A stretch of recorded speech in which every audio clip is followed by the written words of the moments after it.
Sometimes when you've lost everything, life gives you exactly what you need. There are moments when two broken souls find each other and discover they're not broken at all. Tom Harlan stood at that dusty auction with his last $2, watching folks laugh at a starving donkey with a sack over its head. Nobody wanted the poor creature. But Tom saw something different. He raised his hand and bought that donkey. The crowd thought he was crazy. What they didn't know was that this simple act of kindness would save them all. But what was hidden under that sack that made everyone turn away? Before we jump back in, tell us where you're tuning in from. And if this story touches you, make sure you're subscribed because tomorrow I've saved something extra special for you. The dust never settled in Drywell, Texas. It hung in the air like a permanent reminder that 1894 had been the driest year anyone could remember, and 1895 wasn't shaping up much better.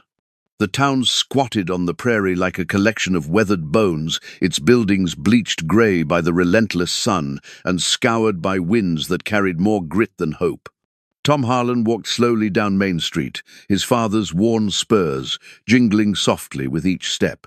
The spurs were silver once, handed down from his grandfather who'd fought at San Jacinto. But now they were tarnished and dented, much like Tom's prospects.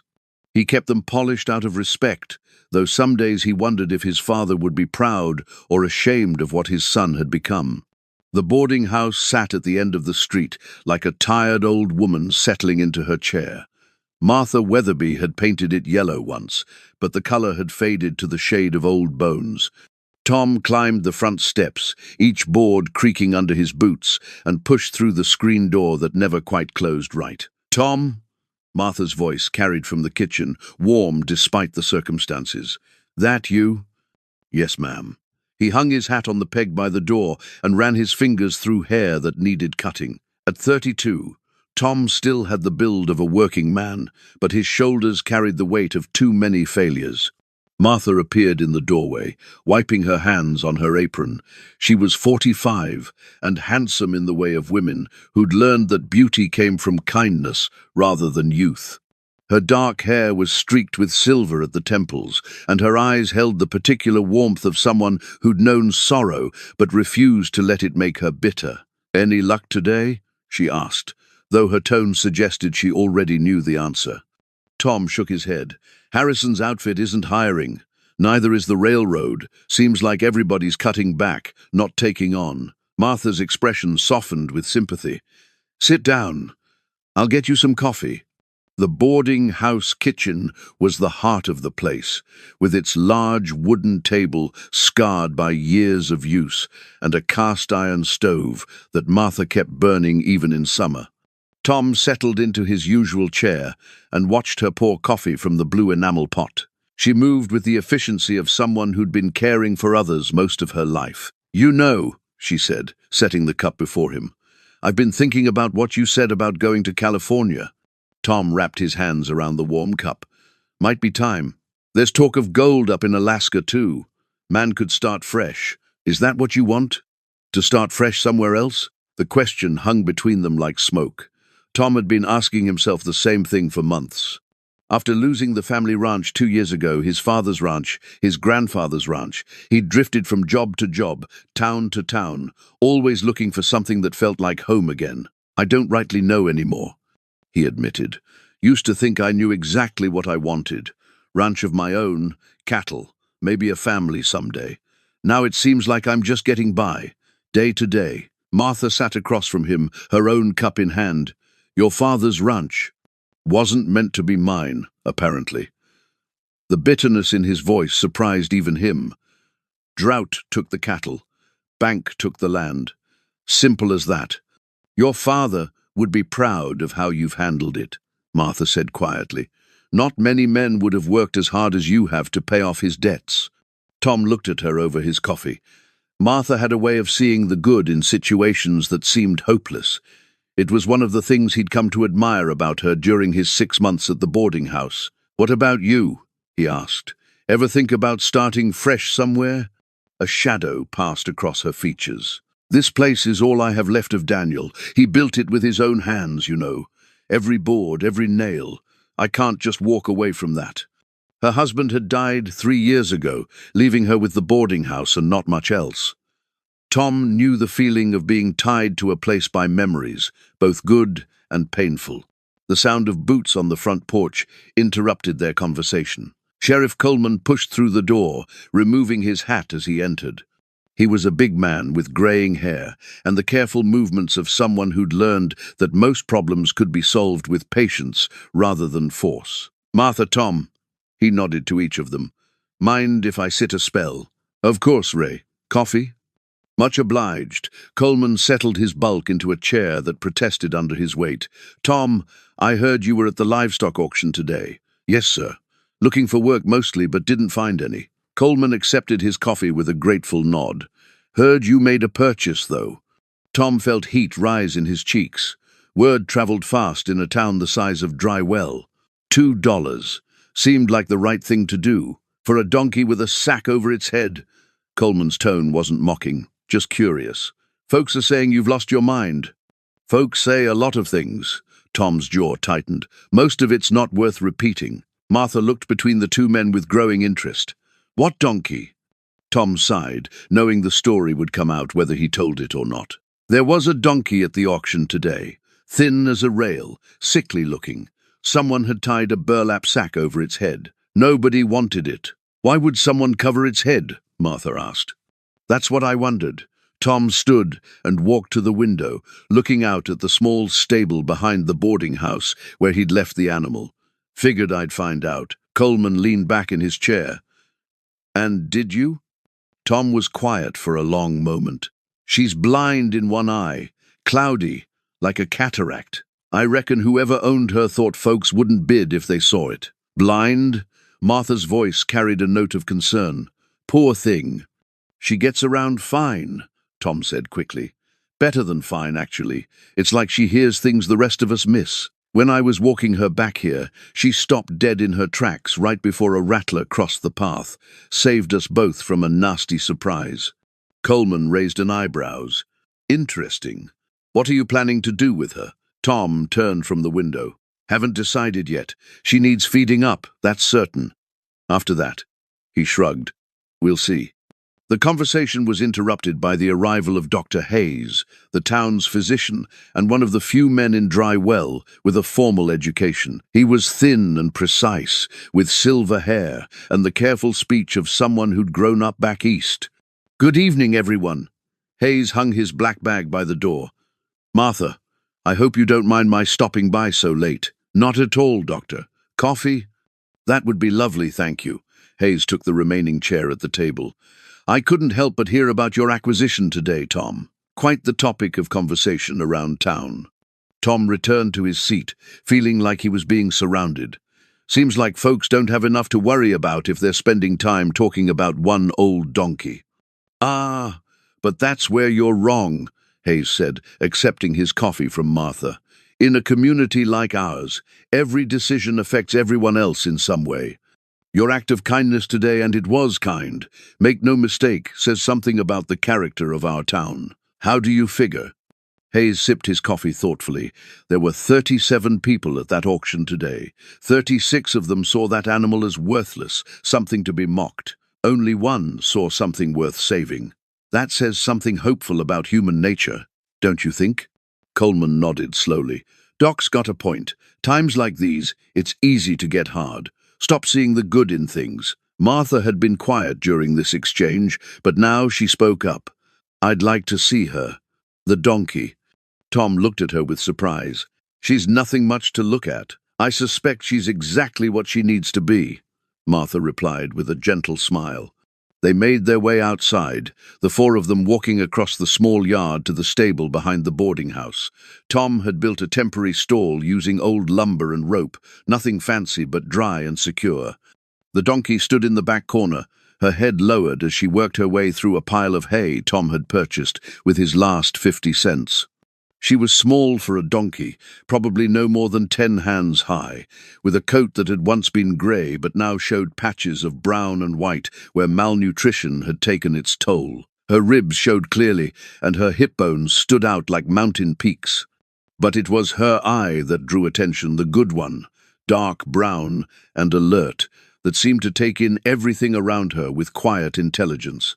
"Hello, girl," Martha said softly, extending her hand palm up. The donkey looked up from her hay, ears swiveling forward with interest. "I wouldn't," Tom started, but the donkey was already moving toward Martha, her small hooves making soft sounds in the straw. She sniffed Martha's hand carefully, then allowed herself to be touched. "She's gentle," Martha observed, stroking the donkey's neck. "Seems to be," Tom agreed. "Haven't seen any meanness in her." Dr. Hayes moved closer, his professional eye taking in the animal's condition. "She's been neglected, certainly, but I don't see any signs of abuse. The blindness appears to be congenital. She was probably born with it, which explains the sack," Coleman said grimly. "Someone was trying to hide it so they could get more money." Tom felt anger rise in his chest at the thought of anyone treating an animal so callously. The donkey seemed to sense his mood and moved closer to him, pressing her muzzle against his arm. "What will you call her?" Martha asked. Tom hadn't given it much thought, but looking at the animal now, one name seemed to fit. "Hope," he said. "I think I'll call her Hope," Coleman chuckled. "Hope, huh?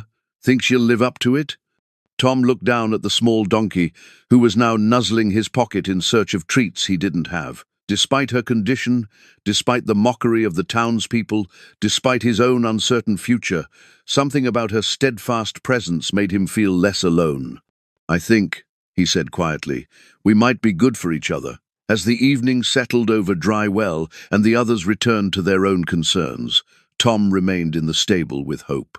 He brushed her coat with gentle strokes, talking to her in the low, soothing voice his father had used with horses. She stood patiently for his ministrations, occasionally turning her good eye to watch him work. For the first time in months, Tom Harlan felt like he had a purpose beyond mere survival. It wasn't much caring for one half-blind donkey, but it was something, and sometimes, when you'd lost everything else, something was enough to build on. The spurs on his boots caught the lamplight as he worked, their tarnished silver gleaming briefly before fading back into shadow. His father's legacy, worn now by a man who'd lost the family ranch but found something else worth protecting. It wasn't what anyone had expected, least of all Tom himself. But as Hope settled down in her bed of fresh straw, her breathing deep and peaceful for perhaps the first time in weeks, Tom began to think that maybe unexpected wasn't the same thing as wrong. 3 weeks later, Tom was beginning to believe that Hope might actually live up to her name. The little donkey had filled out considerably under his care, her ribs no longer showing quite so prominently, and her coat had taken on a healthier sheen. More importantly, she'd proven to be remarkably intelligent and surprisingly useful around the boarding house. It was Hope who'd alerted him to the loose board on the front porch that would have sent Martha tumbling down the steps. She'd refused to walk past it, braying softly and pawing at the ground until Tom investigated.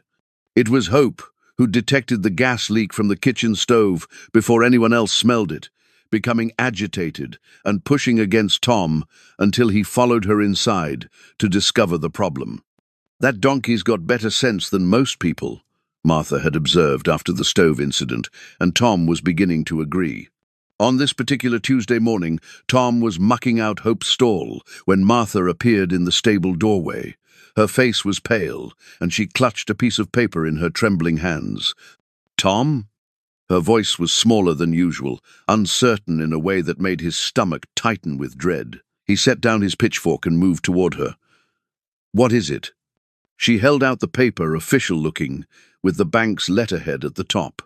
Tom's heart sank before he even read the words. He'd seen too many of these documents in his own life not to recognize a foreclosure notice. 30 days, Martha whispered. "They're giving me 30 days to pay what I owe, or they take the boarding house." Tom scanned the document, his jaw clenching as he read the details. The amount was substantial, more than the boarding house could earn in 6 months, even with every room filled. "How much behind are you?" $437. She sank onto a bale of hay, the fight seeming to go out of her all at once. "Daniel always handled the finances. I never realized how far behind we'd gotten before he died." Tom crumpled the notice in his fist, anger flaring in his chest. It was the same story he'd lived through with his father's ranch. Good people crushed by circumstances beyond their control. Banks that cared more about numbers on paper than human lives. "There has to be something we can do," he said. "Some way to raise the money." Martha laughed, but there was no humor in it. "Where? I've already sold everything of value Daniel left me. The boarding house barely brings in enough to cover food and basic repairs."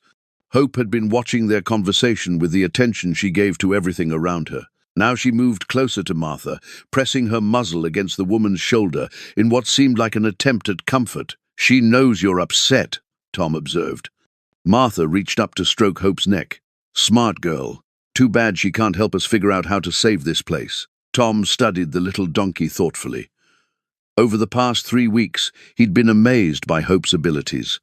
Her hearing was extraordinary. She could detect approaching weather changes hours before they arrived, sense the mood of people around her, even locate lost objects by following trails invisible to human senses. "Maybe she can," he said slowly. Martha looked up at him with confusion. "What do you mean? Think about it. How many times has Hope warned us about something?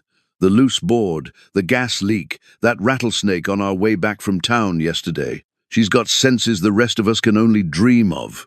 "I don't understand where you're going with this." Tom began to pace, an idea forming in his mind. "People are always getting lost out here on the prairie. Cattle wander off, travelers take wrong turns, folks get caught in weather they didn't see coming. What if we offered guide services? Hope could keep us safe, help us find people who need finding." Martha frowned. "You want to charge people for Hope's abilities?" "Not charge them for Hope," Tom corrected. "Charge them for safe passage through dangerous country. Hope just makes us better at it than anyone else." The idea was taking shape as he spoke. Dry Well sat on several major cattle trails and the route to California. People passed through regularly, some with money, all with the need to reach their destinations safely. With Hope's extraordinary senses, Tom could offer something no other guide could, near certain safety in uncertain terrain. "It could work," Martha said slowly, hope creeping into her voice. "But 30 days, is that enough time to earn $400? Tom did quick calculations in his head.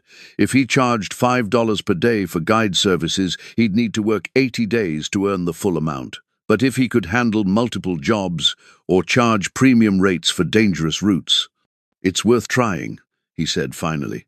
"What's the alternative?" Martha's face crumpled slightly. "Pack up and leave. Start over somewhere else, if I can figure out where." The thought of Martha losing the boarding house, her last connection to her late husband, made Tom's chest tighten. This place had become home to him in a way nowhere else had since losing the ranch.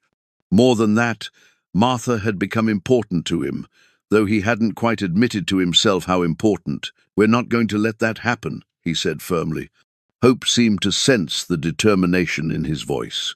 She raised her head and made a soft sound, not quite a bray, more like a rumble of agreement. "First thing we need to do is let people know we're available," Tom continued. "I'll talk to Sheriff Coleman. Maybe put up notices in the general store and the saloon. What about equipment? If you're going to be guiding people across country, you'll need supplies." Tom thought about his meager savings, barely enough to buy a week's worth of provisions. "I'll figure something out." Over the next few days, Tom threw himself into preparing for his new venture. He spoke to everyone in town about his guide services, emphasizing Hope's special abilities without making claims that sounded too far-fetched. Sheriff Coleman was supportive, mentioning several recent incidents where travelers had gotten lost or injured on unfamiliar trails. "Might be there's a real need for this," Coleman admitted. "Last month alone, we had to organize 3 search parties." Dr. Hayes was more skeptical. "Are you certain the animal's capabilities are as extraordinary as you believe? Sometimes we see what we want to see." Tom had wondered the same thing himself, but Hope continued to demonstrate abilities that defied explanation. Just that morning, she'd led him to a section of fence where cattle had broken through during the night, a break that was invisible from the house, but which Hope had somehow detected.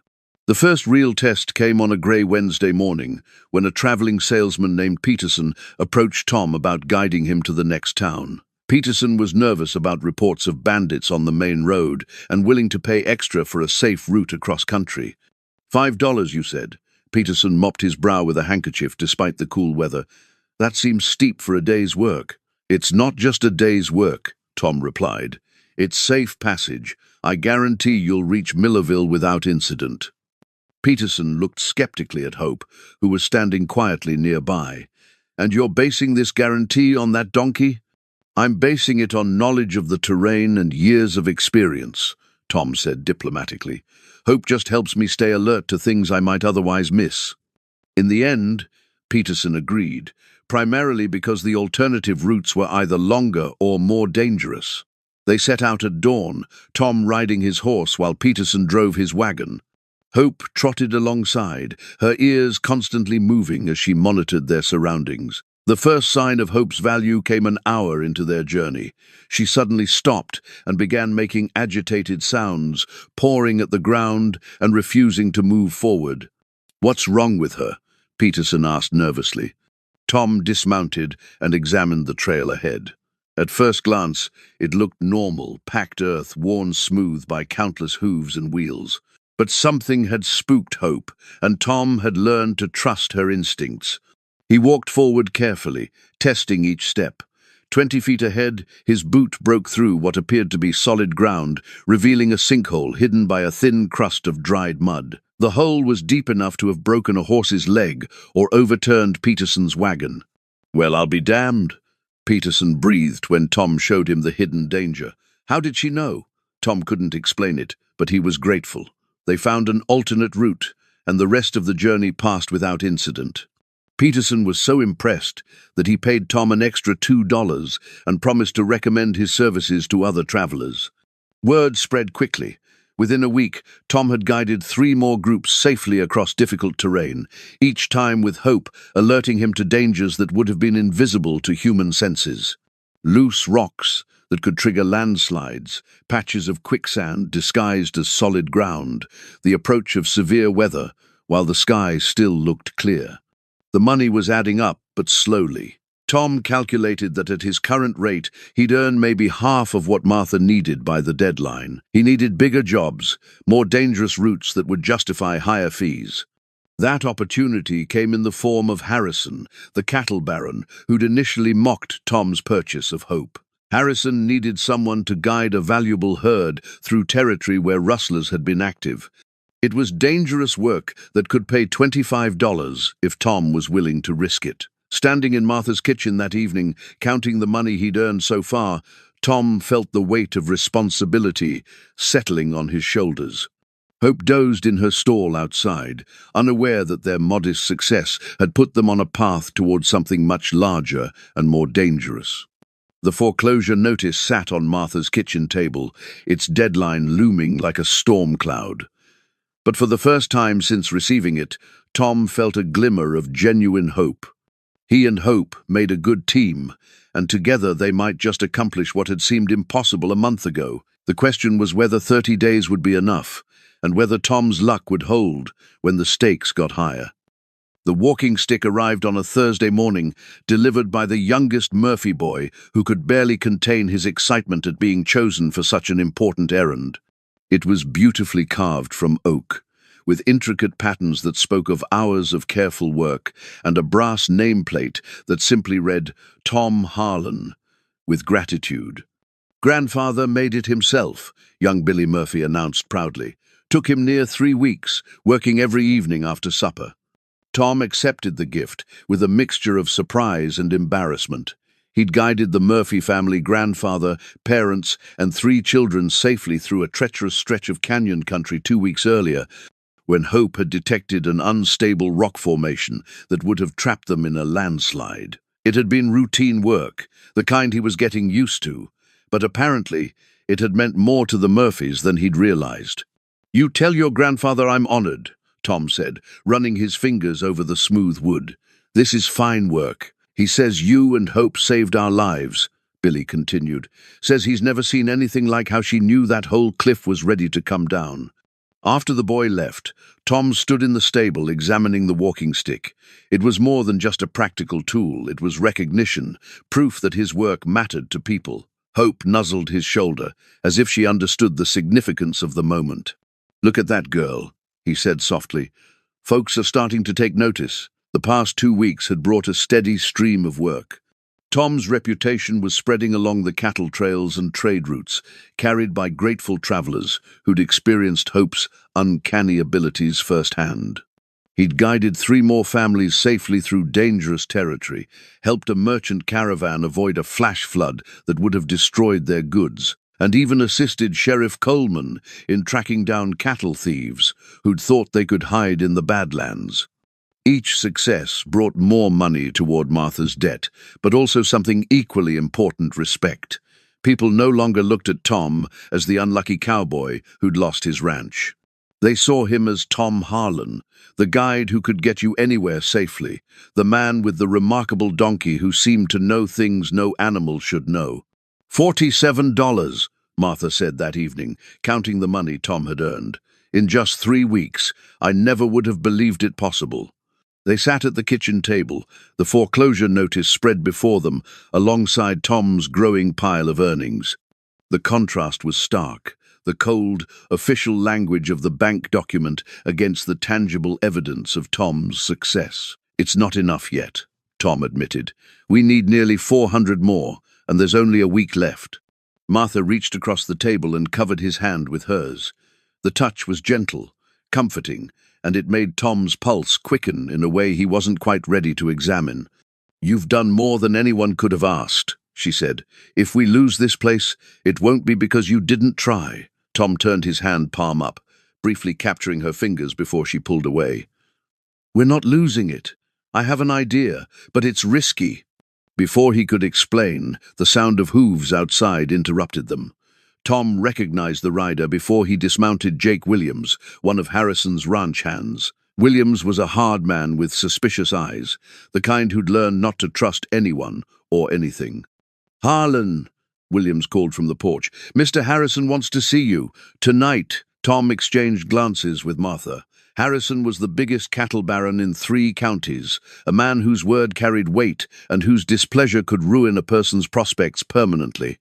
They'd had minimal contact since the incident where Hope had saved Harrison's horse from unstable ground. "What's this about?" Tom asked, stepping outside. Williams shrugged.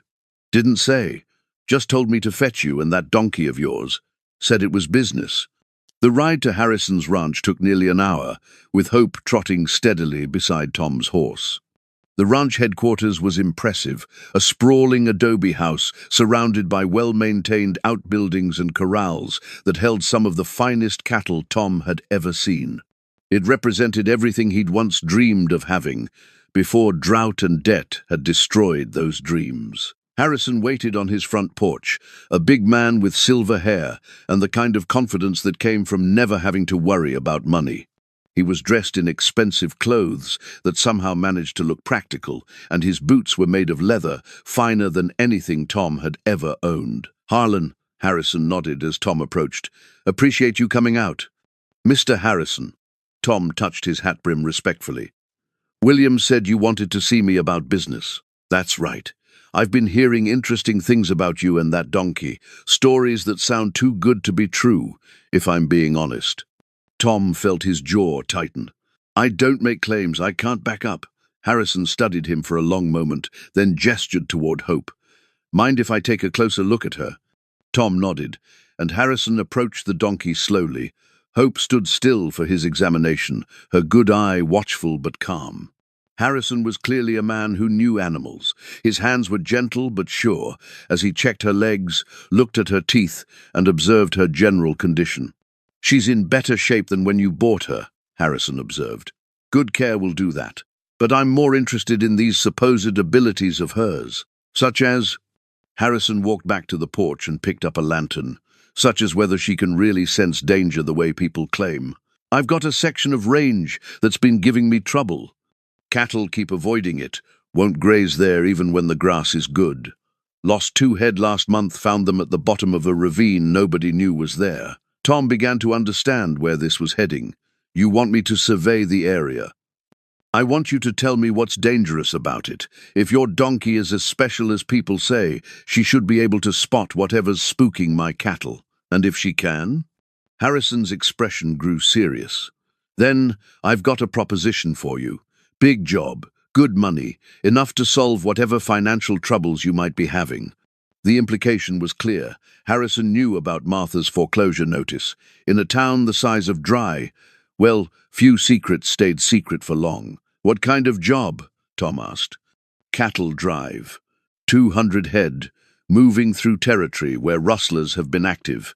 Need someone who can keep the herd safe, avoid trouble before it starts.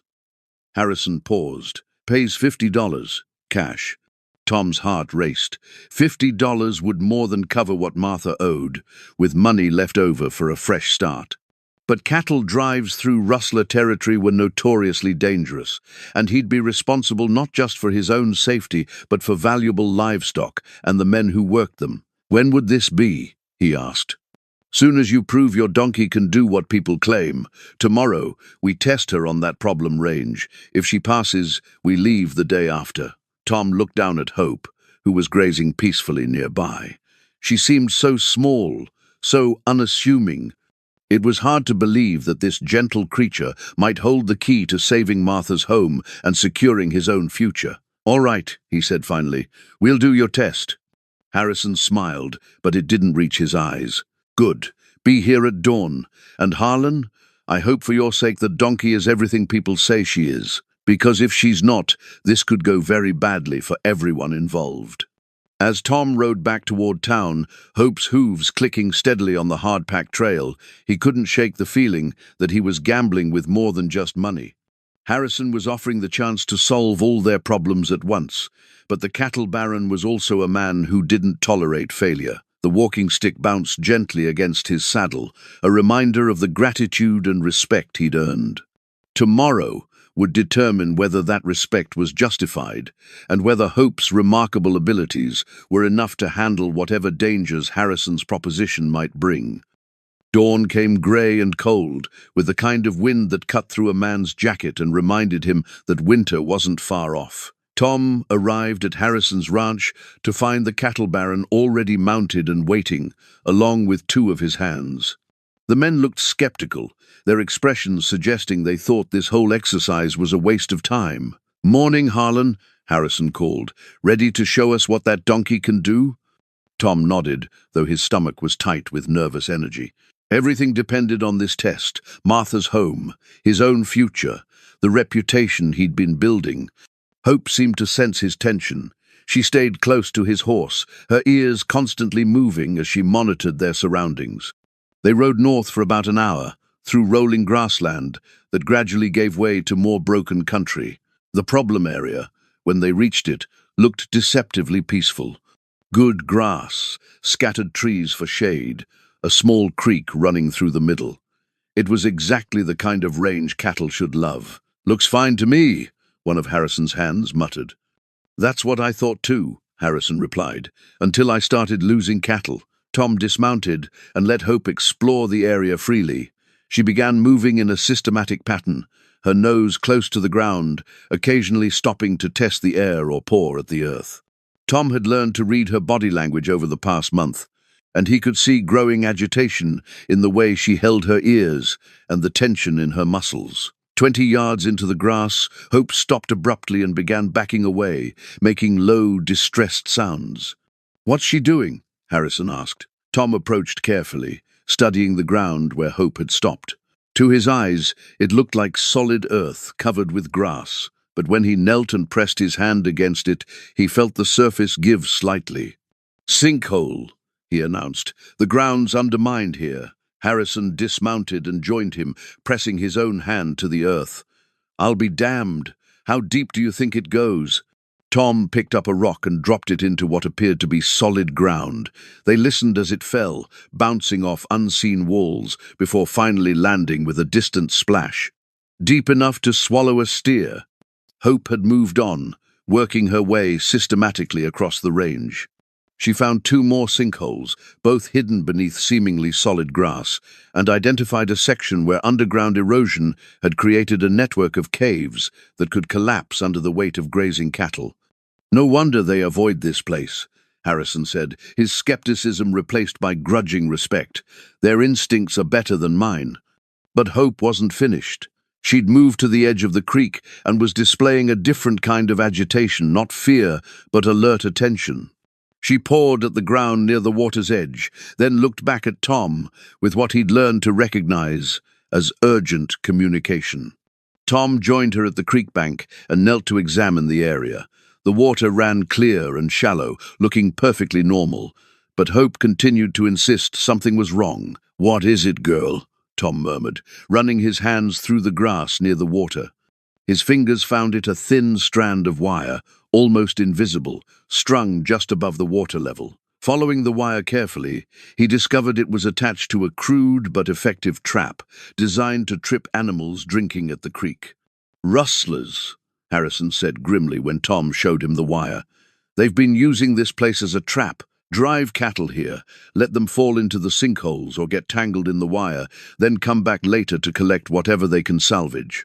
Tom felt cold anger settle in his chest. It was one thing to steal cattle outright, that was a straightforward crime. But this was crueler, using the animals' natural needs against them, letting them suffer, while the thieves waited safely elsewhere. "How long has this been going on?" he asked. Harrison's expression was grim. "Months, probably. I should have investigated sooner, but I thought it was just bad luck." They spent the rest of the morning documenting the dangers Hope had found, mapping the locations of sinkholes and removing the rustlers' traps. By the time they finished, Harrison's skepticism had completely disappeared. "I owe you an apology, Harlan," he said as they prepared to ride back. "And I owe that donkey more than I can repay. She's probably saved me hundreds of dollars in lost cattle." Tom felt a surge of pride, both in Hope and in himself. "Does this mean you still want us for the cattle drive?" Harrison's smile was genuine for the first time since Tom had known him. "Son, after what I've seen today, I wouldn't trust that herd to anyone else. But I'm increasing the pay to $75. You've earned it." $75. More money than Tom had ever made on a single job, enough to pay off Martha's debt, with money left over for improvements to the boarding house. He tried to keep the excitement out of his voice as he accepted the offer. The ride back to town gave Tom time to think about what had just happened. Hope had proven herself beyond any doubt, but she'd also revealed the existence of a deliberate threat to the community. The rustlers weren't just stealing cattle, they were endangering anyone who might use that range. When they reached the boarding house, Tom found Martha in the kitchen, along with an unexpected visitor. A small girl, maybe 8 years old, sat at the table with a wooden toy horse clutched in her hands. Her clothes were travel-worn, and her eyes held the particular wariness of a child who'd seen too much uncertainty. "Tom," Martha said with relief when he entered, "this is Sarah. Her family's wagon broke down about 5 miles out of town. Her father sent her ahead to get help." Tom knelt to the girl's level. "Where's your family now, Sarah?" "Mama's staying with the wagon," the girl said in a small voice. "Papa and my brother went to look for help, but that was yesterday. They said they'd be back by now." Tom exchanged glances with Martha. A broken wagon on the prairie was serious business, especially with weather turning cold and the possibility of rustlers in the area. "I'll get Sheriff Coleman," Tom said. "We'll organize a search party." "No need," Martha said quietly. "I already sent word. Ray's gathering men now. But they could use someone who knows the country." Tom nodded, understanding. This was exactly the kind of situation where Hope's abilities could make the difference between finding the family quickly and searching for days. But it also meant postponing his return to Harrison's ranch, potentially risking the cattle drive job. Looking at Sarah's frightened face, Tom knew there was really no choice to make. The toy horse in her hands reminded him of his own childhood, of the security that came from knowing adults would keep you safe. Someone's family was lost out there, and Hope might be their best chance of getting home. "We'll find them," he promised Sarah, and saw a little of the fear leave her eyes. As Tom prepared to ride out again, Hope already anticipating another journey, he reflected on how much his life had changed. A month ago, he'd been a man without prospects, spending his last $2 on an animal nobody wanted. Now he was someone people turned to in times of trouble, a man whose word carried weight and whose unusual partner could accomplish things that seemed impossible. The toy horse Sarah clutched would become another reminder of why this work mattered, not just for the money, though they desperately needed that, but for the simple human truth that everyone deserved to make it home safely. They found Sarah's family just as the sun was setting, painting the prairie in shades of gold and crimson. Hope had led them unerringly across seemingly trackless country, following some invisible trail that only she could detect. The broken wagon sat in a shallow depression between two hills, and the relief on the mother's face when she saw her daughter was worth more than any payment Tom had ever received. "Sarah, oh, thank God," the woman cried, sweeping her daughter into her arms. "We were so worried when you didn't come back." The reunion was complete when they located the father and older son, who had been searching in the wrong direction for 2 days. The family's gratitude was overwhelming, but what struck Tom most was the way they treated Hope, not as a curiosity or an oddity, but as a hero who had brought their family back together. Back in town, as Tom counted the money he'd accumulated over the past month, the weight of possibility settled on his shoulders. $137 now, with Harrison's cattle drive promising 75 more. It would be enough, more than enough, to save Martha's boarding house. But sitting in the stable that night, brushing Hope's coat by lamplight, Tom found himself thinking about the faded photograph tucked in his saddlebags. His parents on their wedding day, standing in front of the ranch house his grandfather had built. His father had died, believing his son was a failure, that the family legacy would die with the loss of the ranch. "What do you think, girl?" Tom murmured to Hope. "Think the old man would be proud of what we're doing?" Hope turned her good eye toward him, and for a moment Tom could swear he saw understanding there. Not just animal intelligence, but something deeper, a recognition of the weight he carried, and a gentle reassurance that he wasn't carrying it alone. The next few days brought a steady stream of visitors to the boarding house. Word of Hope's abilities had spread far beyond Drywell, carried by grateful travelers and curious storytellers. People came from 3 counties away just to see the miracle donkey who could detect dangers no human would notice. Tom found himself uncomfortable with the attention. Some visitors wanted to turn Hope into a spectacle, offering money for demonstrations or suggesting he take her on exhibition tours. The idea of putting Hope on display like a circus animal made his stomach turn, but the offers were substantial enough to set him up for life. $50 just to show her abilities in Abilene, one promoter explained. One afternoon, maybe 2 hours of work. People are fascinated by unusual animals. Tom declined politely, but the offers kept coming. Each one represented financial security, the chance to never worry about money again. Each one also felt like a betrayal of the trust Hope placed in him. Martha watched these exchanges with growing concern. "They see her as a commodity," she observed one evening after another promoter had left disappointed. "Not as the remarkable creature she is." "I know," Tom replied, "but the money would come at what cost?" Martha's voice was gentle but firm. "You saved Hope from people who saw only her flaws. Don't hand her over to people who see only her abilities."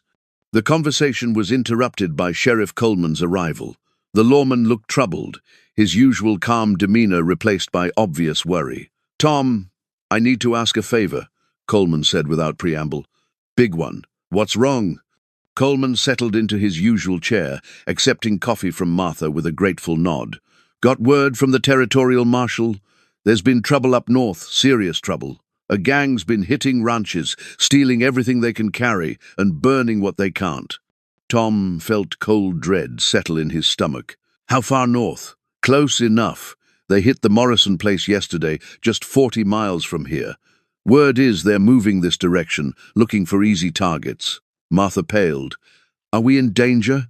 "Hard to say," Coleman admitted, "but I'm organizing patrols, trying to keep an eye on the surrounding area. Problem is, We're dealing with country I don't know as well as I should. Too many places for trouble to hide." Tom understood what the sheriff was asking. "You want Hope and me to scout ahead of your patrols. If you're willing, I know you've got that cattle drive with Harrison coming up, but this is about protecting our community." Tom looked at Martha, seeing his own thoughts reflected in her eyes. The money from Harrison's job would solve their immediate problems, but it wouldn't matter much if the town was burned to the ground while they were gone. "How long do you need?" Tom asked. "Few days, maybe a week, just until we know whether they're really heading this way."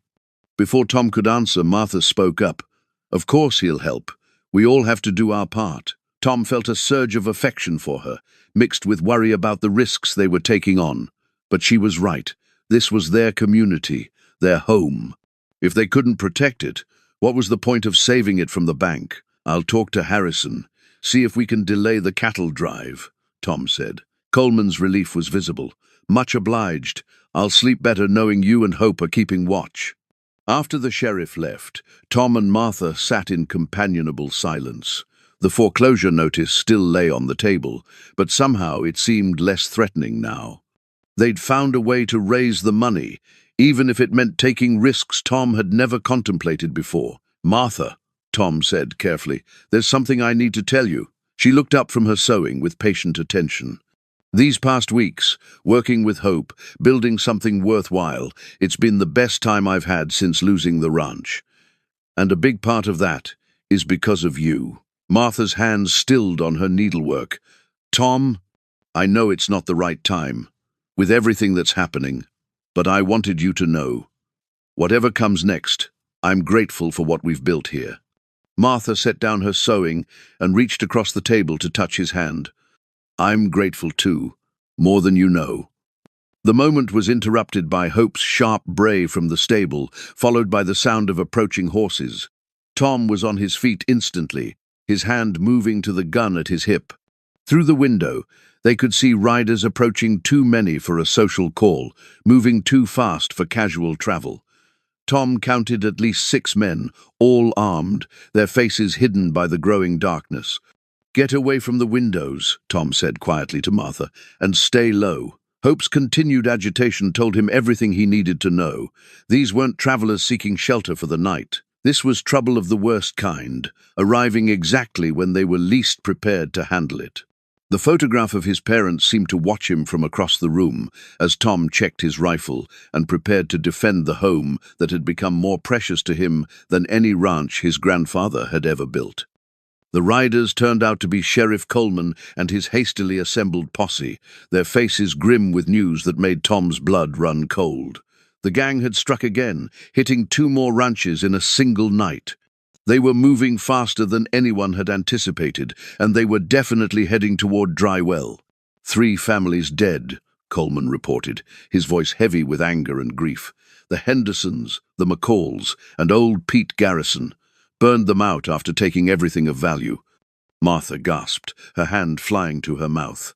The Hendersons had stayed at the boarding house just 2 months ago, a young couple with a baby who'd been looking for land to homestead. The thought of them dying at the hands of murderous thieves made Tom's hands shake with rage. "How many men are we dealing with?" Tom asked, forcing himself to focus on practical matters. "At least a dozen, maybe more. They're well armed, and they know the country." Coleman's badge caught the lamplight as he leaned forward. "Tom, I hate to ask this, but we need every advantage we can get.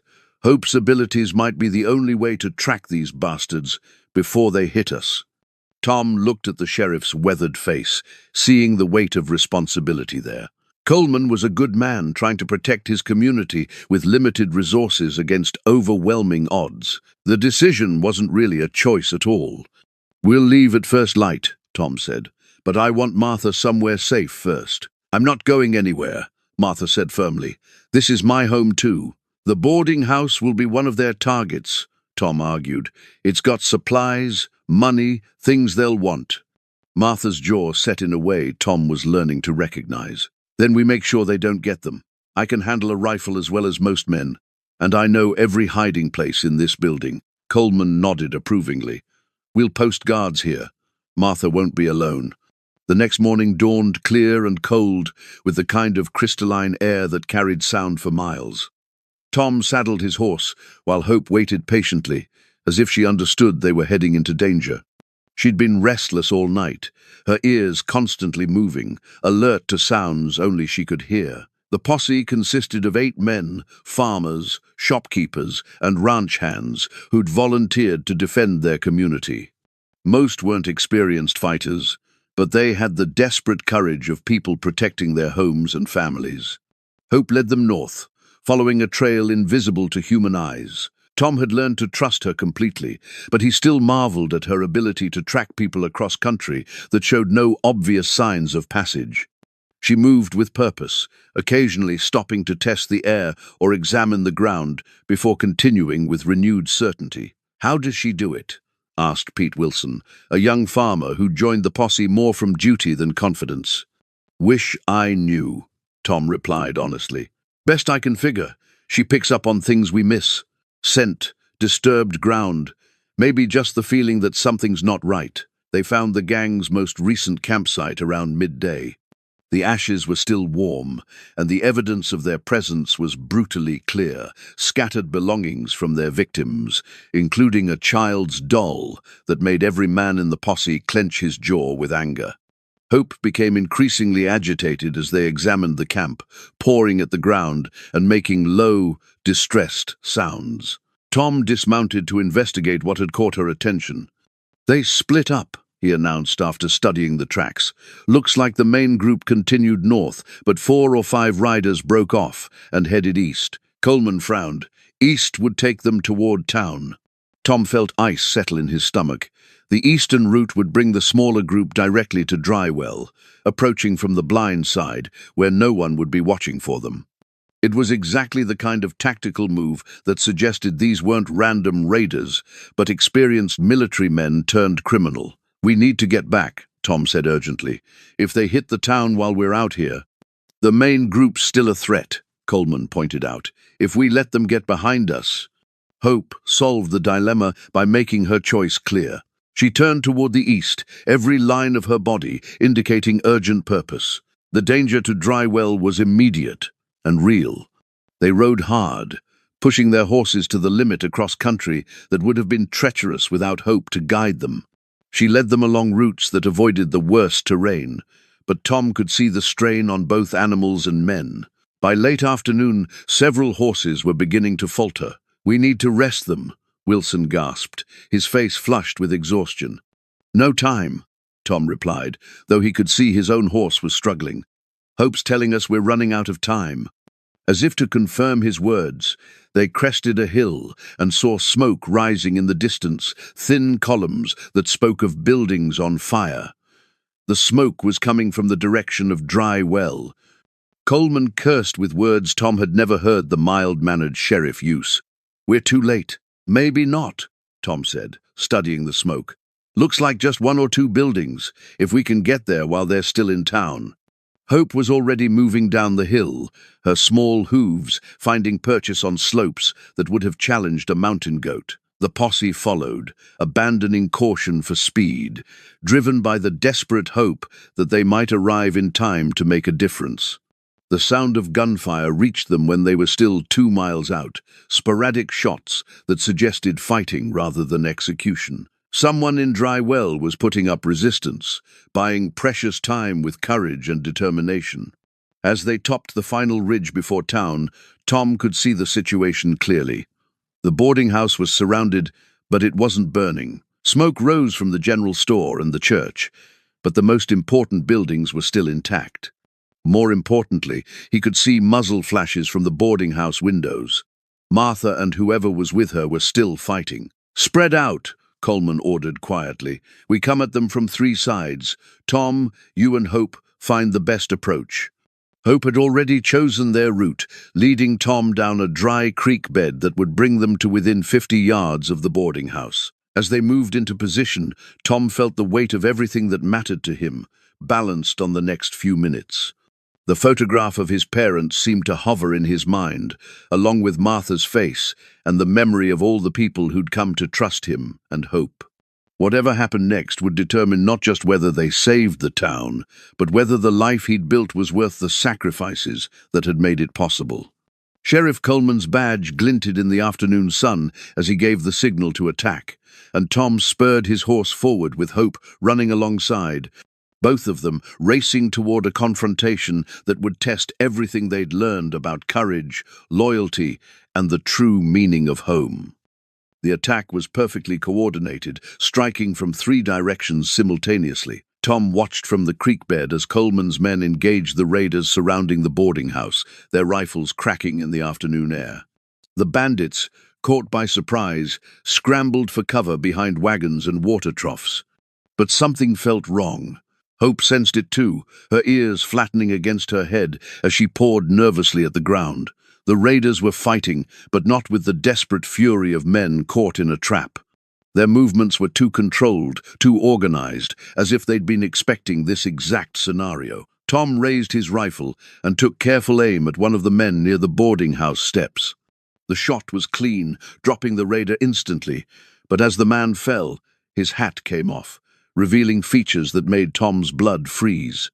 Jake Williams, Harrison's own ranch hand, the man who delivered the invitation to test Hope just days ago.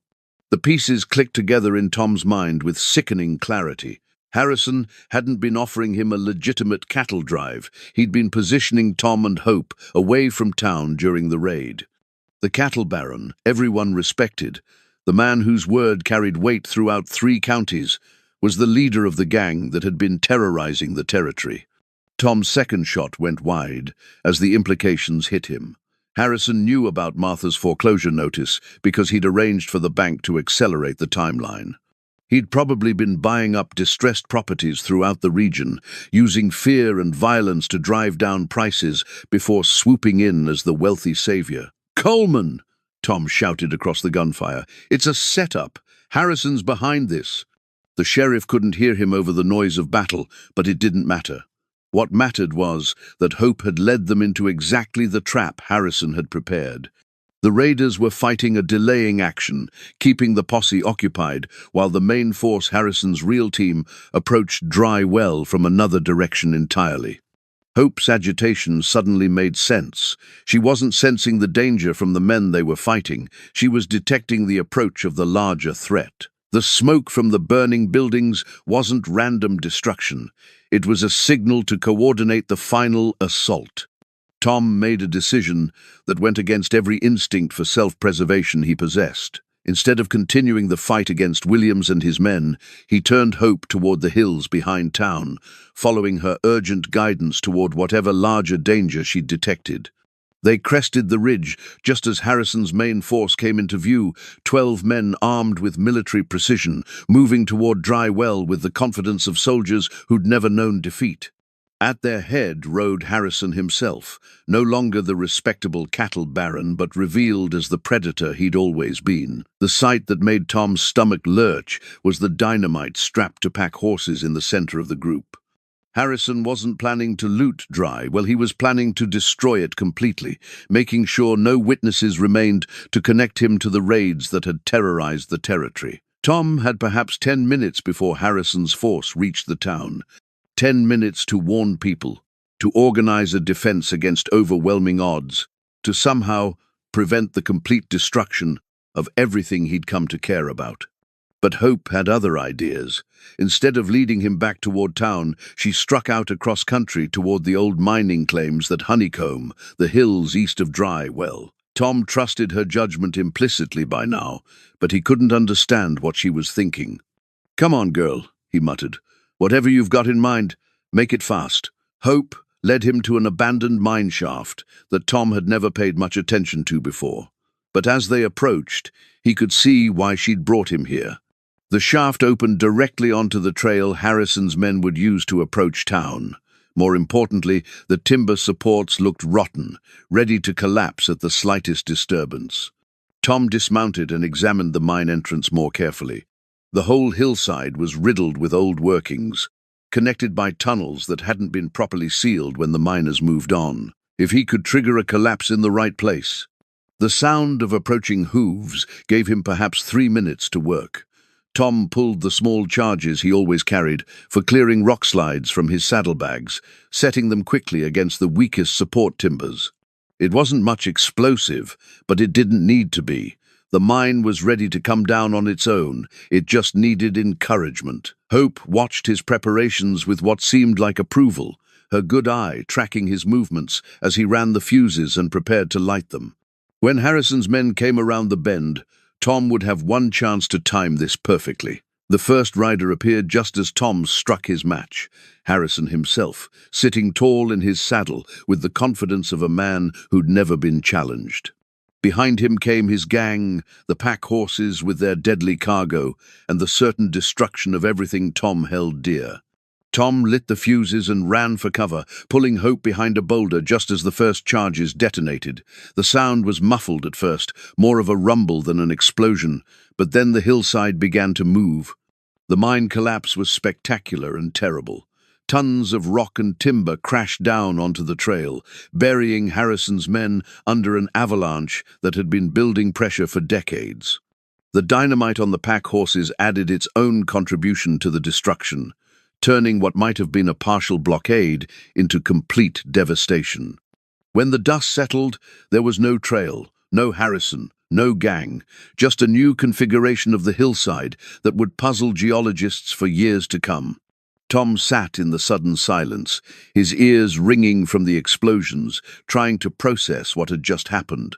Hope nuzzled his shoulder gently, as if to remind him that they weren't finished yet.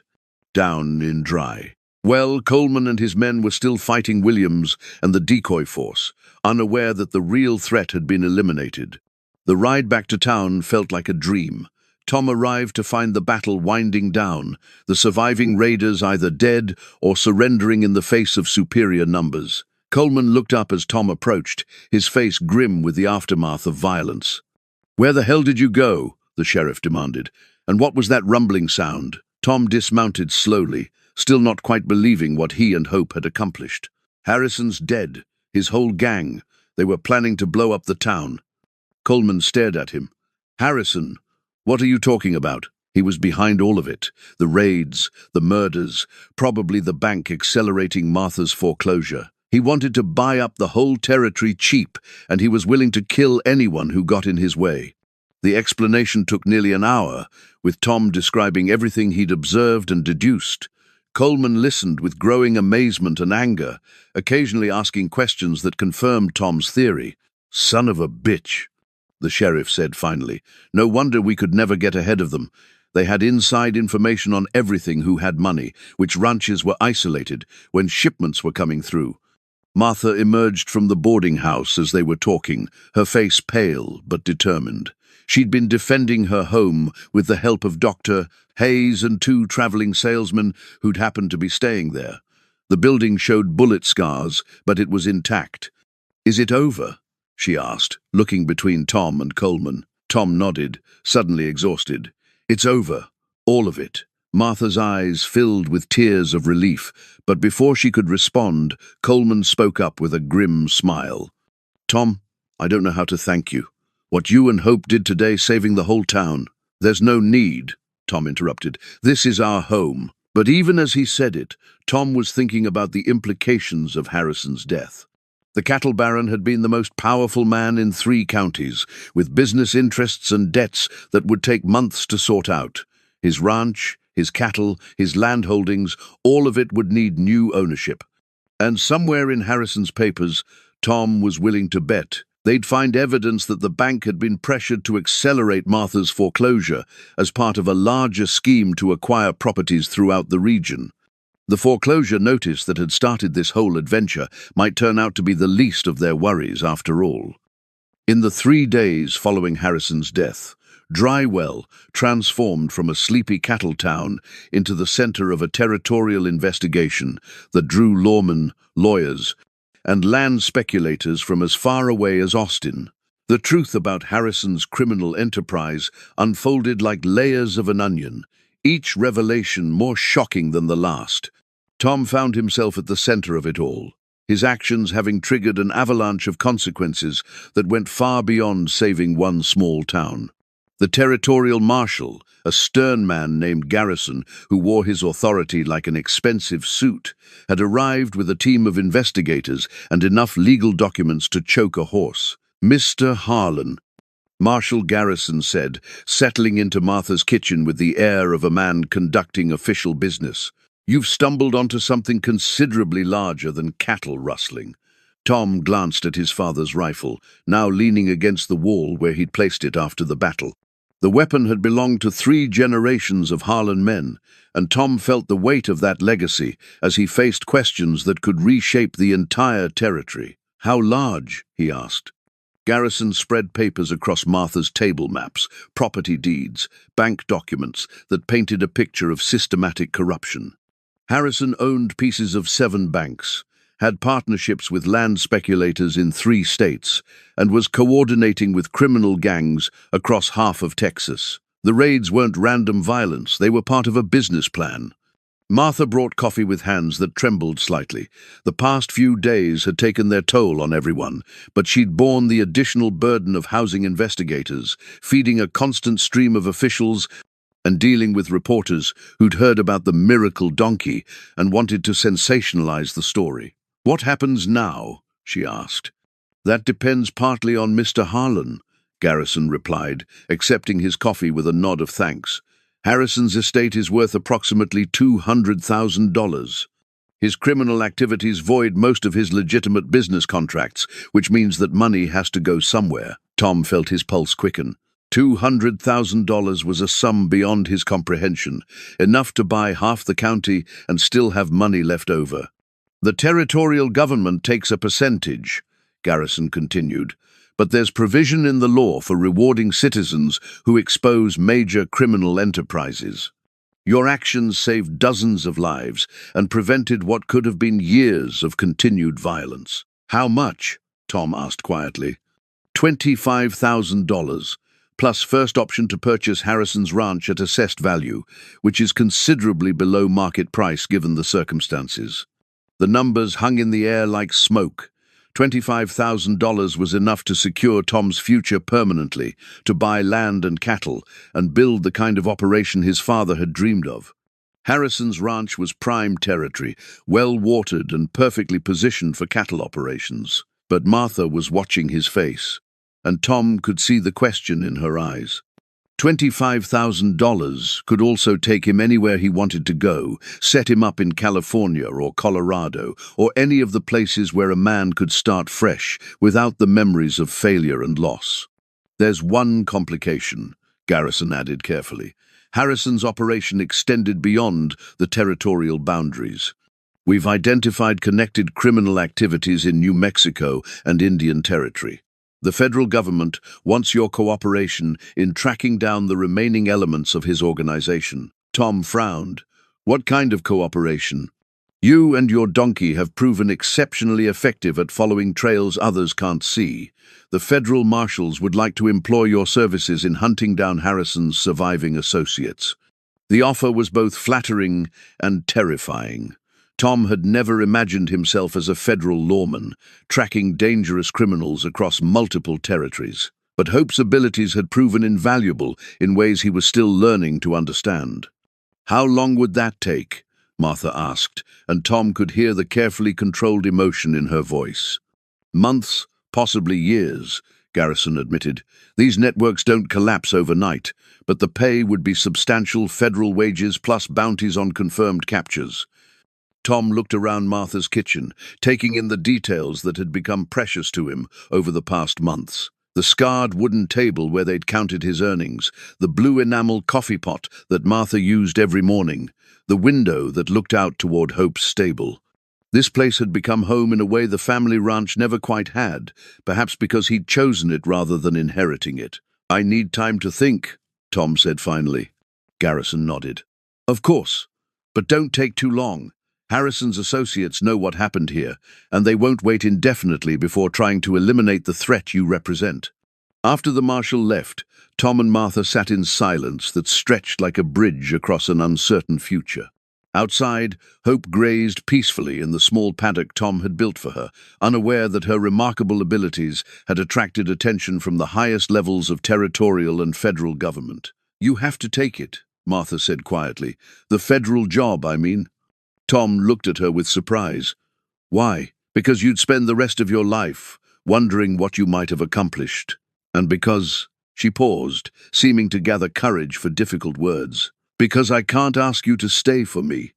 The honesty in her voice cut deeper than any criticism could have. Tom reached across the table and took her hand, feeling the calluses that spoke of years of hard work and the strength that had helped her survive loss and uncertainty.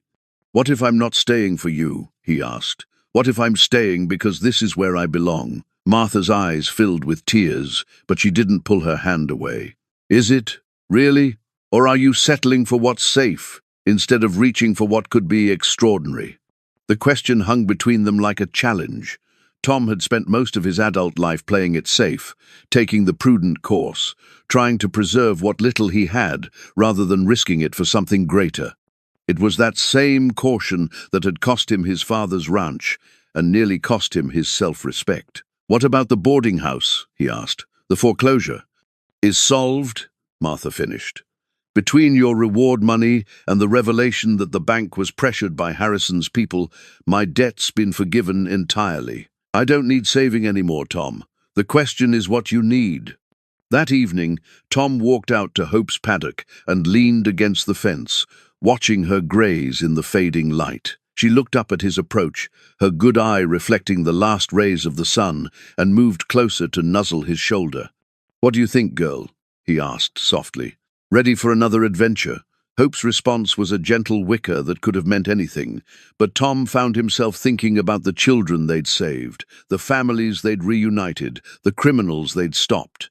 If Harrison's organization was as extensive as the marshal claimed, there were people throughout the territory living in fear, waiting for help that might never come. Dr. Hayes found him there an hour later, the physician carrying his black bag and wearing the expression of a man with something important to say.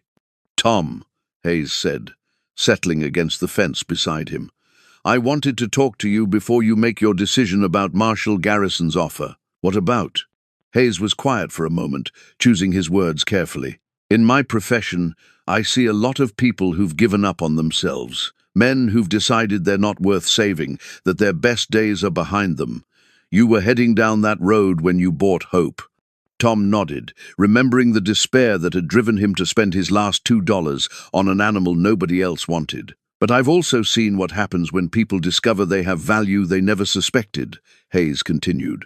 "You've become someone this community depends on, someone who makes a difference in ways that matter. The question is whether you're ready to accept that responsibility on a larger scale." "And if I'm not? If I fail?" Hayes smiled. "Then you fail attempting something worthwhile. That's considerably better than succeeding at something meaningless." As Tom prepared for bed that night, he found himself holding his father's photograph, studying the faces of people who'd built something lasting from nothing but determination and hope. His father had died, thinking his son was a failure, but Tom was beginning to understand that success wasn't measured by the preservation of what came before. It was measured by the willingness to build something new when the old foundations crumbled. Tomorrow he would give Marshal Garrison his answer, and Hope would either settle into a comfortable life as the town's beloved mascot, or embark on a journey that could take them anywhere in the American West. The choice felt impossibly large, but as Tom listened to Hope's quiet breathing from the stable, he realized that the decision had been made the moment he'd raised his hand at that auction and seen something worth saving in a discarded animal with a sack over her head. Some choices were about preserving what you had. Others were about discovering what you could become. Tom was finally ready to find out which kind of man he really was. Tom found Marshal Garrison at dawn, standing beside his horse in front of the hotel with the patient stillness of a man accustomed to waiting for important decisions. The marshal's badge caught the early light, polished silver that spoke of federal authority and the weight of justice that stretched across territorial boundaries. "Marshal," Tom said, approaching with Hope at his side, "I've made my decision."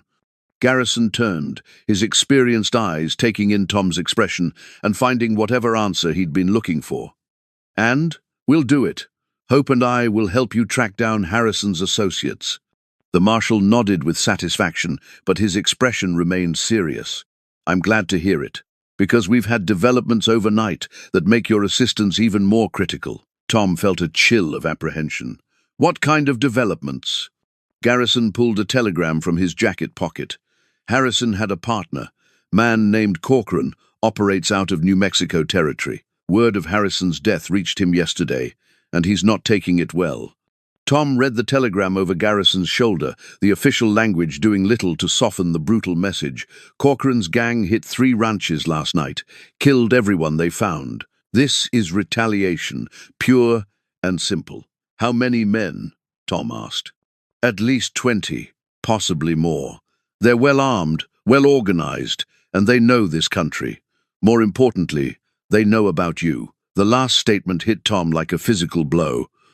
"What do you mean?" Garrison's expression was grim. One of the ranchers survived long enough to tell the local sheriff what he'd heard. Corcoran's men were asking questions about the man with the donkey who'd brought down Harrison. "They're not just looking for revenge, they're hunting you specifically." Tom looked down at Hope, who was grazing peacefully beside the hotel hitching post, unaware that her remarkable abilities had made her a target for some of the most dangerous men in the territory. The thought of these killers tracking her down filled him with cold rage. "Where are they now?" he asked. "Last seen heading north toward the territorial border." "But Corcoran's smart, he won't make the same mistakes Harrison did. He'll be expecting us to follow, and he'll have planned accordingly." Tom thought about the implications. Corcoran would know about Hope's tracking abilities, which meant he'd take steps to confuse or eliminate their trail. Worse, he'd probably set traps, using his knowledge of their capabilities against them. "How many men can you field?" Tom asked. 12 federal marshals, plus whatever local support we can arrange. Not enough for a direct confrontation, but sufficient for careful pursuit. Tom nodded, his mind already working through the tactical problems they'd face. "When do we leave?" "Within the hour. Corcoran's got a lead on us, and every minute we wait gives him more time to prepare." Martha appeared in the hotel doorway as they were making final preparations, her face pale but determined. She'd dressed for travel, with a practical riding outfit and a small bag over her shoulder. "I'm coming with you," she announced. Tom stared at her. "Absolutely not. This is too dangerous." "These men killed families," Martha interrupted, "women and children who were just trying to build lives for themselves. I won't sit safely in dry well while you risk everything to stop them." Garrison looked between them, with the expression of a man who'd witnessed this particular argument many times before. "Ma'am, I appreciate your courage, but this is federal business. We can't be responsible for civilian safety." Martha's jaw set in the stubborn line Tom had learned to recognize. "Then don't be responsible for me. I'll follow on my own if I have to, but I'm not staying behind." Tom felt torn between admiration for her courage and terror at the thought of her facing the kind of men who'd murdered entire families for revenge. But he also recognized the determination in her voice, the same quality that had helped her survive her husband's death and fight to keep the boarding house. "She's safer with us than following alone," he said finally to Garrison. "And we might need someone who can tend wounds or handle supplies." The marshal considered this, then nodded reluctantly. "Your responsibility, Harlan, but she follows orders without question, and if things go bad, she gets out of the way." Martha smiled with grim satisfaction. "Understood." As they prepared to ride out, Tom found himself looking back at Drywell with mixed emotions. The town that had seemed like a dead end just months ago had become home, the place where he'd discovered his true capabilities and found people worth fighting for. Now he was leaving it behind to face dangers that could easily claim his life. Hope seemed to sense the gravity of their mission. She stood alert and ready, her ears constantly moving as she monitored their surroundings. The little donkey who'd been mocked and discarded was now the key to hunting down some of the most dangerous criminals in the territory. "Ready?" Garrison asked, swinging into his saddle. Tom mounted his horse and looked at Martha, who sat her own horse with the competence of someone who'd grown up on the frontier. Hope positioned herself at his side, prepared for whatever lay ahead. "Ready," Tom replied, and they rode north toward a confrontation that would test everything they'd learned about courage, justice, and the price of protecting what mattered most. They caught up with Corcoran's gang 3 days later in broken country near the territorial border, where ancient mesas rose like monuments to forgotten civilizations. Hope had led them across terrain that would have baffled experienced trackers, following signs that existed only in her extraordinary senses. The confrontation came at dawn, when the light was soft and deceptive, painting the landscape in shades of gold and red that made the violence seem almost unreal. Tom crouched behind a boulder with Martha beside him, watching Garrison's marshals move into position around Corcoran's camp. Hope lay pressed against the ground nearby, her body tense with the awareness of danger. She'd guided them to this moment with unerring accuracy, but now the success of their mission depended on human courage and federal justice. 23 men, Garrison whispered, returning from his reconnaissance. Better armed than we expected, and they've chosen their ground well. Tom studied the camp through his field glasses. Corcoran had positioned his men in a natural fortress of rock formations, with clear fields of fire in every direction. A direct assault would be suicide, but there was no way to surround them completely with only 12 marshals. "We need to draw them out," Tom said. "Get them away from their defenses." Garrison nodded grimly. "My thinking exactly. Question is how?" The answer came from Hope herself. The little donkey had been studying the terrain with the same intensity Tom was using, and now she moved toward him with the purposeful manner that meant she'd identified something important. Tom followed her to a position where he could see the back of Corcoran's camp. What Hope had spotted was invisible to human eyes, a narrow passage between rock formations that would allow a small force to approach the gang's position from behind. "It's barely wide enough for one person," Tom observed, tracing the route with his eyes. "And it looks treacherous. But it was their only chance. The passage would allow someone to reach the back of the camp undetected, creating the distraction needed for Garrison's men to attack from the front." "I'll take it," Tom said. "No," Martha said firmly. "You're needed here with Hope to coordinate the attack. I'll go." Tom stared at her. "That's insane. You're not a lawman." "I'm someone those men will underestimate," Martha replied calmly. "And I'm small enough to navigate that passage without being seen." Garrison looked between them, clearly uncomfortable with the idea of sending a civilian into such danger. But tactical necessity overrode personal feelings, and Martha's plan had merit. "What exactly are you proposing?" the marshal asked. Martha's smile was grim but determined. "I create enough noise and confusion to draw their attention. You hit them from the front while they're distracted. Simple. And incredibly dangerous," Tom pointed out. "Everything we're doing is dangerous," Martha replied. "But those men murdered children, Tom. Someone has to make them pay for that." In the end, they had little choice. Garrison's marshals were outnumbered nearly 2-1, and a frontal assault without diversion would likely fail. Martha's plan offered their best chance of success, despite the personal risk. Tom watched her disappear into the narrow passage, with his heart pounding in a way that had nothing to do with the upcoming battle. She moved with careful precision, testing each step before committing her weight, gradually working her way around the natural fortress where Corcoran's men waited. Hope seemed to understand what was happening. She positioned herself where she could observe both Martha's progress and the main camp, her ears constantly moving as she monitored sounds from multiple directions. The signal came in the form of gunfire from the back of the camp. Martha had reached her position and opened fire on the gang's rear guard. The effect was immediate and dramatic. Corcoran's men spun toward the unexpected threat, abandoning their prepared positions to deal with what they assumed was a flanking attack. "Now!" Garrison shouted, and 12 federal marshals rose from concealment with rifles blazing. The battle was fierce but brief. Caught between two fires and deprived of their defensive advantages, Corcoran's gang fought with the desperate fury of men who knew they were doomed.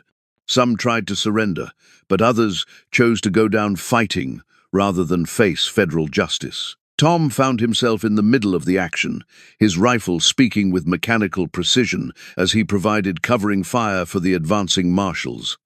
Hope stayed close beside him, somehow managing to avoid the flying bullets while keeping him informed of threats he couldn't see. The end came when Corcoran himself fell, shot through the chest while trying to rally his remaining men.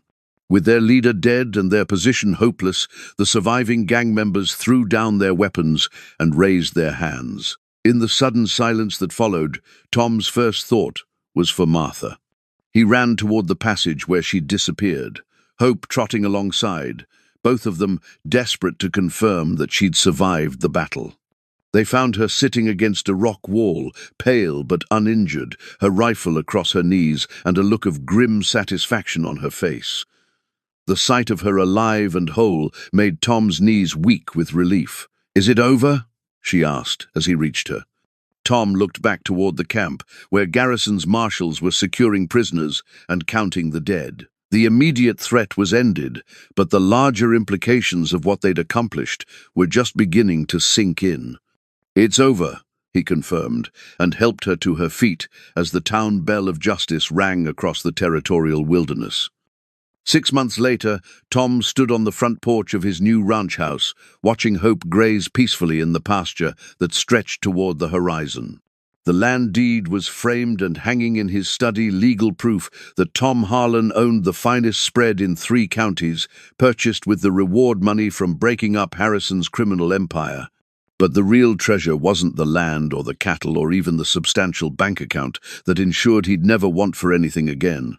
The real treasure was the woman who emerged from the house behind him, carrying 2 cups of coffee and wearing the simple gold ring that marked her as his wife. "Penny for your thoughts," Martha said, settling beside him on the porch swing he'd built with his own hands. Tom accepted the coffee gratefully, breathing in the rich aroma, along with the scent of prairie grass and the subtle perfume Martha always wore. "Just thinking about how different things are from a year ago." Martha followed his gaze to where Hope was teaching a young colt the finer points of finding the sweetest grass. The little donkey had become something of a legend throughout the territory, but she seemed content with her role as mentor to the growing collection of animals that called the ranch home. "Do you miss it?" Martha asked. "The excitement, the federal work?" Tom considered the question seriously. He'd spent 3 months as a federal marshal after the Corcoran affair, helping to track down the remaining elements of Harrison's network. The work had been satisfying in its way, bringing justice to men who preyed on innocent families, but it had also been dangerous and lonely, taking him away from the things that mattered most. "Sometimes," he admitted, "but not enough to go back to it." The decision to retire from federal service had been easier than he'd expected. Marshal Garrison had understood, even offered to recommend Tom for a permanent position with better pay and more prestige. But Tom had learned that prestige meant little compared to the satisfaction of building something lasting with your own hands. The ranch was thriving beyond his wildest expectations. The combination of excellent land, good water, and Tom's growing reputation had attracted buyers from across Texas and beyond. More importantly, it had become a gathering place for the community, a symbol of what could be accomplished when good people work together. "Sheriff Coleman stopped by while you were checking the south pasture," Martha said. "He wanted to let you know that Jake Williams was sentenced to 20 years in the territorial prison." Tom nodded with satisfaction. Williams had been the last of Harrison's original gang to face trial, and his conviction closed the final chapter on that dark period. "Good. Maybe now folks can stop looking over their shoulders." The sound of approaching hooves interrupted their conversation. A familiar figure rode up the drive, Dr. Hayes, looking every inch the prosperous physician in his black suit and silver-headed cane. But his expression was troubled as he dismounted and climbed the porch steps. "Doctor," Martha said, rising to greet him, "what brings you out here?" Hayes accepted a chair with grateful thanks, mopping his brow despite the mild weather.